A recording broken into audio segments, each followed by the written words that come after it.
Hot Takes or Toast is brought to you by Siegfried and Jensen with 30 years of serving Utah. The Utes named their backup quarterback. And, man, we got to discuss this, don't we, caller? We do, host.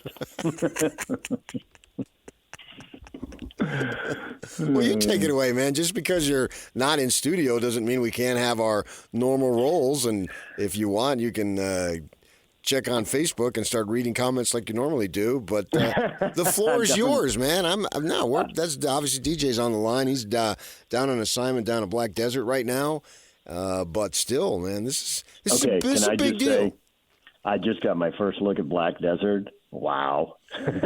Wow. One of those words that no matter which way you spell it, it's still the same. Still wow. The green fairways, the black lava, the red rocks. It's a can't-miss combination, I'd have to say. You really can't. You can't go wrong. Yeah. The question of the morning, Isaac Wilson, Utah's number 2 quarterback. How ideal is this development for the future? I guess right away, PK, as the guy who posed the question, I have to ask you, which future? I would have to say the immediate future, as in the next 12 to, 13, 14, 15, 16 football games, whatever this season ends up comprising, probably not ideal. You'd rather have experience at backup. It's really hard to get. And I guess Sam Heward would represent, the most possible experience in that spot. But we don't get to sit there and chart every play at practice, and you got to play the best guy. If the best guy doesn't have experience and he's the best guy, then there you go. Usually when you say this, how ideal is this development for the future, you're looking at a senior, in this case, seventh-year senior? Yep. You're looking at a senior, you're going to need a quarterback next year. But everything we knew about college football for decades just isn't true anymore. So I don't know what it means for next season. With the transfer portal, you can just look at last season. Well, should they play this guy or should they play that guy? Because, they're developing for the future. And if they play this guy, will that guy transfer? And, well, they played them both, and they both transferred. So no matter what you think you know, you don't know. You don't know what's going through any 19, 20, 21-year-old quarterback's head. You don't know who's going to call with money. You don't know who's going to call with playing time. You don't know who's going to call because there's a family emergency. So I don't see how I can answer the future as far as next year. I just have no idea. There's too many question marks and not enough information. For this year, if he's the best guy, then I guess it's ideal. You want to play the best guy. But I think ideally there'd be some experience there. But this is who they believe in, and this is who they recruited. So away we go. And if you're fortunate, Cam Rising stays healthy, and it doesn't matter. Yeah, I thought about this for the last less than 24 hours, but since the news came out, and my thought is, when the games matter, he'll have experience. He won't have much. The other guys didn't have much. Rose had 0, right? So that's a wash.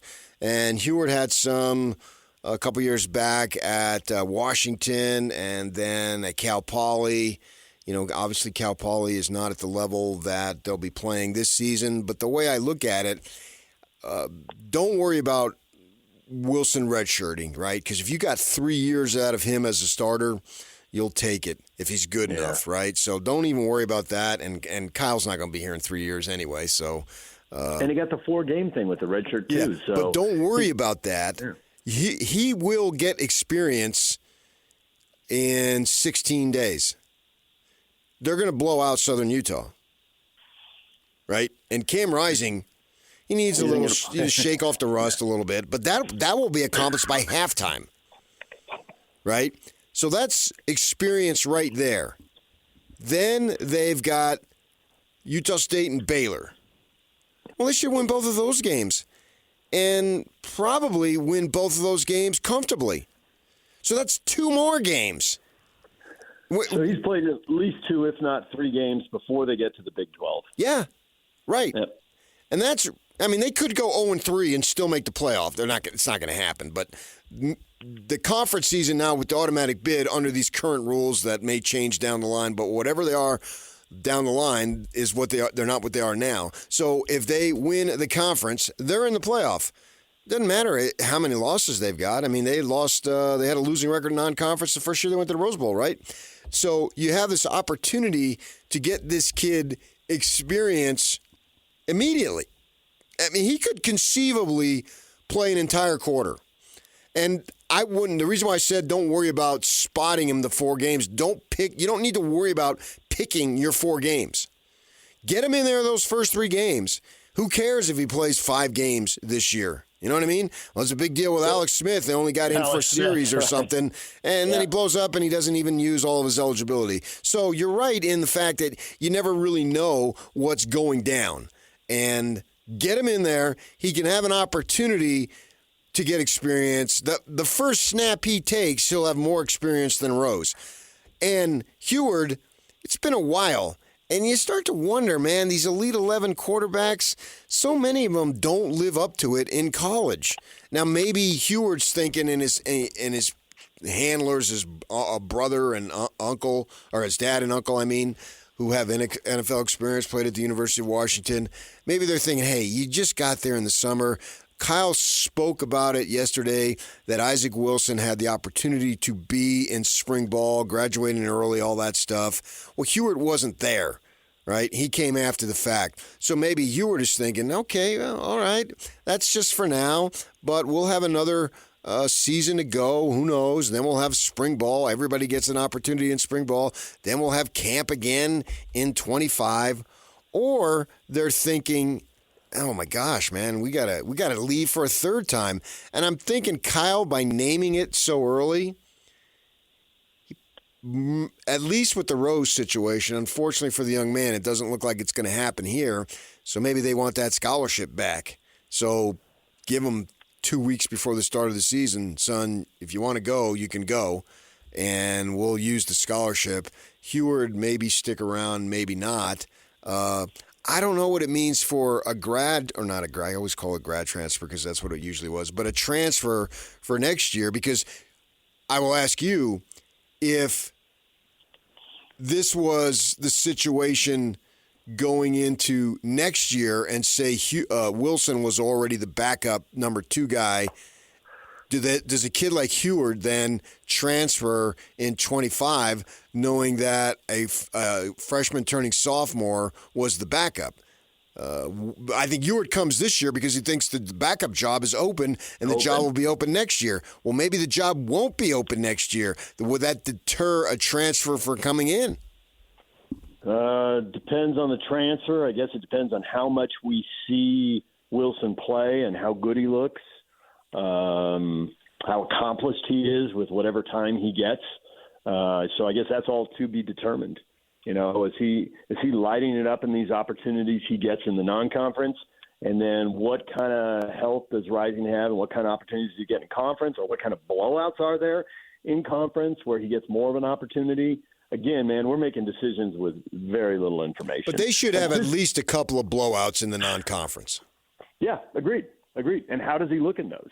You know, or did they? I guess is the perception from the outside of the program going to be, yeah, the freshman's number 2 because somebody had to be number 2, but I've seen those snaps and I can beat that. I can beat that performance. Or you look at it and think, wow. Now, the other factor is, well, what if there's a coaching change? And with a coaching change, there's a new offensive coordinator and all bets are off. I mean, there's so many variables out there, PK. I don't see how we can possibly nail all these down. Isaac Wilson will be your starter in 25. I just nailed it down. That is a straight line. I mean, that is the old school straight line. Come in as a freshman, back this guy up, learn the offense, take the job, and run with it the next year. But the thing that we've seen over the past 5 years at so many schools is the quarterback position just doesn't seem to go forward in a straight line. BYU has been pretty close to it, although they still haven't had the backups, have had the transfers coming in and taking the job. And at Utah State, I mean, we've seen starters transfer. We've seen them with multiple starters and multiple guys transfer. It's wildly unpredictable. And we've seen that across the country. You know, there's no telling. And if your guy's really good, then does someone swoop in with a massive amount of NIL and away he goes? Indiana's looking at Penix thinking, yeah, great. Great. Yeah, the coach had bounced around too. I think that was a coaching thing. Right. What's his face? The guy who's now down at Alabama and was over there at Fresno. Kalen DeBoer. Yeah, and then went up to Washington. I think that had something to do with it, as it did with Heward going to Cal Poly. I think he was following a coach there. It might have even been his high school coach who got the job, if I remember, as a coordinator or something. So those types of things happen. But I'm here to tell you, Snake Dog, as we are separated by 300 miles, and I'm feeling the brunt of it not having you to my left, because I've been used to having you to my left for many, many years, and you're not here right now. So I'm a little lost. I'm a little cockeyed, but I will make this statement. Not only will Isaac Wilson be the starter next year, this will influence Kyle Whittingham to stay another 3 years. You just said earlier he wasn't going to be here in 3 years. And now you just pivot on a dime. You're a beauty. Well, as you progress, can't I have an evolution of thought? Absolutely. Not only can you, I think Kyle can. I think, I've told you this off the air, like retirement's a highly personal decision. And if he decides to walk, I mean, Jerry Sloan stunned me. We all knew Sloan was near the end. I didn't know he was going to go one day after a game in the middle of the season. That caught me off guard, to be sure. Kyle will decide to go when he goes. And if he thinks, well, we got a great team coming back. I love my quarterback. I love my D-line. I'm going to do another year. I mean, who's to say? We're like 4 years of speculation down the road on Kyle. It's hard to know. He gets to change his mind, and it could flip-flop either way. He could be deciding he's here, and one day he's gone. And he could be deciding he's gone. No, I'm going to do another year. It's personal, and he's had success, so he gets to call the shot. Do you think after they beat BYU on November 9th that he says, I'm done right now, like Sloan in the middle of the season? That would surprise me, because I expect that in November they're going to have a very good record and a very high ranking. I don't think you want to go out on top. Have a distraction in the middle of the season and then walk away from the chance to win some more big games. Well, we've been hearing about how he's been delegating like crazy, so why not?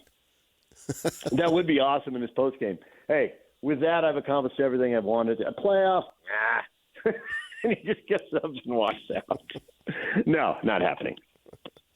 There is a lot to be decided for sure, but I think this is potentially significant, if not in fact significant, and the passage of time will determine the level of significance. I understand that, but I think I think it's a shrewd move if you're thinking that, hey, he has an opportunity to be a multi-year starter and get him as much experience this year, because the way the team is set up, there should be at least 5 games where he can get in and play a quarter. You don't want to put him in the last 3 minutes and you're up 40, because it looks kind of cheesy if you're throwing the ball around. But if you put him in the earlier in the second half, like the start of the fourth quarter, I think the guys on the other side, if you're up 30, would understand you got a freshman here and you're trying to develop him. You've got somewhat of an injury-prone starter. You've got a season, plus you've got a program. So my point being, he could throw the ball around a little bit, and rather than just simply hand off to run out the clock, you put him in the last 5 minutes or so and you're up way big, that's another story. And nobody's taking timeouts, so the clock is in real time might only be 6 of the 5 minutes. Might only take 7 minutes to take 5 minutes. Whereas if you got it 12, 15 minutes when he gets in, defenses are playing. There'll be opportunities to go to the sideline and work on stuff. I think it is a potential ideal setup if the team does what we think the team can do, because there should be a few blowouts, and there's a couple of crummy teams, or projected crummy on paper right now, that they play in the regular season that they should be able to handle and get Rising out of there and get Wilson some fairly significant time for a backup. Yeah, I remember in the late great Pac-12, we'd see some of those games. I mean, there were a lot of great league games, but I remember Cal coming in one year and they just annihilated them, just punished them mercilessly. And those games come along. It's going to happen. There's going to be a team out there that isn't very good and then has to play their backup quarterback, and there'll be time for her. Right. There'll be time to play and develop the young guy. So I'm excited to see how this works out. It's a mild surprise, not a major surprise, but it's a mild surprise on a couple of fronts. The fact that he is a freshman and they're announcing it as early as they're announcing it. I mean, it's just 2 weeks. And usually coaches will hold on to stuff so guys don't transfer. Yeah. So when they announce it early, you got to wonder if they're definitely making guys available to transfer, especially because coaches definitely look at players and put them in a couple, this guy's been a pain in the butt. I'm not going to lift a finger. I'm not going to help him. I don't care. This is a good kid. I like him. I like his family. I want to recruit at his high school down the line. People in the community are going to know, and I hope the best for this kid. So let's move this along. And I get the scholarship back when he moves. And maybe there's somebody in the portal that they like, or maybe there's a walk-on they want to take care of before that walk-on ends up transferring somewhere to get a scholarship. Yeah. All plausible scenarios. Just as plausible I expect you today probably maybe 3-4 over. No, that would be great after one hole. There's a lot of videotaping going on. I don't know if there's going to be much golf. I have the clubs. I'm prepared just in case, but there was no time yesterday. All right. Well, I guess we'll pass each other on I-15. I know. I didn't know the course was closed 3 days a week and open 4, but they're protecting it, and they're going to close it September 17th. Yes, they are. Close it for 3 weeks because the PGA Tour is coming, October 9th through the 13th. And man, it's just talking to Patrick Manning, who spearheads the place. He has so many ideas. Oh my gosh, he makes David Locke look like he has no ideas. Yeah, I told you that property on the other side of the road there is going to be the Waldorf Astoria times 5 million. That does seem where things are headed. Yeah. He's got so many ideas. He's got ideas for the tour. He's got ideas for the property. He's got ideas for more golf. He's got ideas for the amenities around the golf. Yeah. He was actually talking with somebody in between segments we were taping yesterday about hot tubs and how to build them to give people more privacy even though they're in the same hot tub. And when I first heard that, I was like, what? And then when he started describing it, I'm like, well, actually, that makes sense. You put them in a round circle, everybody's facing each other. You feel like you have to talk to somebody. But he was talking about making them kind of shaped in an S, almost kind of like a lazy river thing, except it's not, a river at a water park. But that way people aren't facing each other and don't feel like they have to talk. And for someone like you, that'd be perfect. You're like, yeah, I might want to get in the hot tub on a January night, but I don't want to talk to somebody I don't know. Okay, well, tell him I think it's a great idea. If he needs me to check it out and try it out, I will do that. Say hello to him for me. I will do that. All right, and we'll talk to you tomorrow. Okay. All right, there you go. Bye. That's our guy, David James. He is down in Black Desert on assignment, and I'm headed down there today for something tomorrow, which I'm not sure what it is, but we'll find out when we get there, I guess. Living life on the fly. All right, Riley Jensen, our quarterback expert, he's joining us at the top of the hour. What do you think, man? Is this monumental? Is this a significant decision? What are the ramifications? What do they do, Yak? They download the app. They can click on there, and we can hear their lovely voices. Yeah, so you just download the KSL Sports app. Down in the lower left corner, you'll see a thing. I think it says feedback or talkback, or you'll see it. It's a little microphone. Tap it, record it. It'll send it right to me, and we'll be able to play them on air. I think this has the potential to be significant. What do you folks think? Download the app. We'd love to hear from you. It's the call-in feature. That's what it is. Call-in feature, or I guess, I don't know, whatever the number is, you can call in. I don't even know what the phone number is. 801-575-ZONE. 575-ZONE. I think this is a big, big, big news, and we will continue. We'll talk to Riley Jensen at the top of the hour about this. He's going to join us. Jake Scott's coming in.